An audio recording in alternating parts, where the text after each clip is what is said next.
Wala pa nga ako mga estudyante. So, mang lipstick sa ta.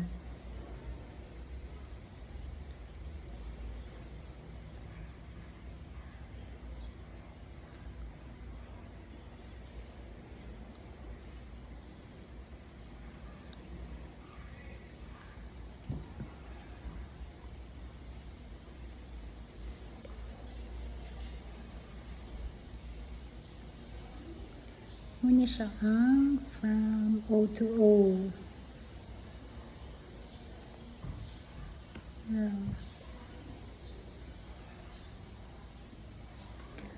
Nice good siya sa lips, promise. Kanya akong lipstick crack man siya. Magnolian siya ni nga lipstick, dili gid siya mag-crack. Promise gid, walay buri. So kung gusto ka, check out the Yellow Basket. Sure lang marag na ibaligya wala ba. Pero mamaligya yung ni soon. Kaya ganahan ko sa product. So mara to, bye!